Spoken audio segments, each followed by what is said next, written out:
so I finally made the switch. After a string of really fun, don't get me wrong, NES games and my search for the most Christmassy retro video game level of them all, I have made the switch. No, not to the Nintendo Switch, which of course is another amazing console, but way too new to count as retro.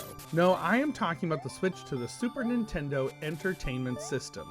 I'm the Play It Again Pastor, and I've been on the hunt for Christmas in video games.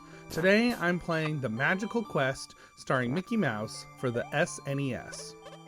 Mickey Mouse is one of the classics. He's been a cartoon character for about 100 years, and one of the ways I know him best is from the Disney Mickey Mouse version of The Christmas Carol by Charles Dickens.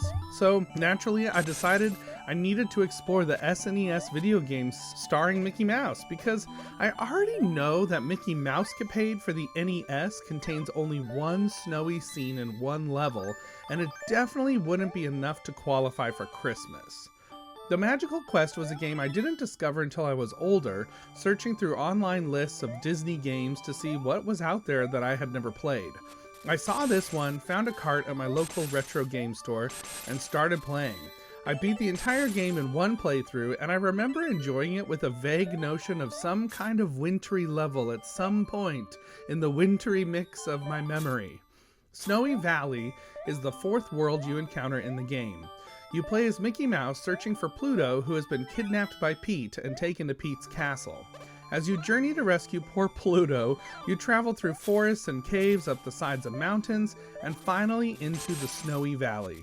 First impressions are good here.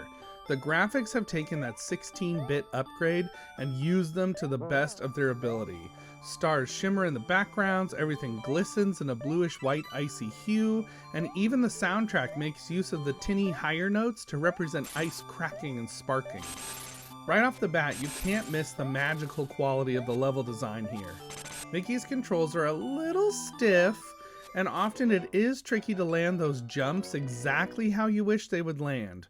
Mickey has upgrades he can use here by pressing the top right button on the SNES controller.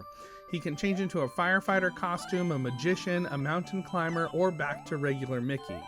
Each costume has advantages, and the firefighter definitely comes in handy here to create ice that Mickey can jump onto to reach higher areas.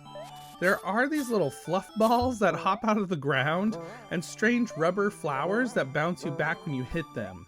There are sleds around the level you can slide on, but not for too long or you'll be sailing off the side into the icy depths below. There are only 3 stages in this world, each with slightly different layouts, and the third being the boss fight with Pete in walrus form? At least that's what it looks like. Pete ice skates his way across the screen, throwing snowballs at you and flipping through the air, giving you just enough time to jump on his head or blast him with water before he finally literally gives up a Pete ghost and is defeated. The levels are a little harder than you might expect for a Mickey Mouse game, but the continue system here is extremely forgiving, bringing you right back to the beginning of the stage you were on when you ran out of extra lives. I cannot count the amount of times I had to continue just to reach Snowy Valley in the game. There are some tricky boss battles, and Walrus Pete certainly does not go down without a fight. So, what's our Christmas percentage here? I feel like the 16-bit graphics give us that more magical Christmas quality that has been missing from many of the NES games I've played so far, which simply had more limited graphics. The details here add to the wintry, snowy feel, making me feel like I'm traipsing around the North Pole and Santa's just over the next hill somewhere. However, the enemies don't really seem to fit this wintry theme. Except for the ice skating Walrus Pete, that definitely gets a Christmas vote in my book. For real, who thinks about ice skating throughout the year? It's a Christmas pastime. Okay, so maybe hockey players and figure skaters who make their living from being on the ice think about it, but I'm thinking of the average retro gamer here, which is me in this case, so it gets a point. All said, Snowy Valley definitely gave me some Christmas vibes, but it's just that, a vibe. Not full-blown Christmas. Just a shimmer in the Aurora Borealis shining down from the North Pole. So that means I'm still searching, but I know there are some other SNES games and a couple Sega Genesis games that have been recommended to me to try out. So let's see how Christmassy the 16-bit games really get.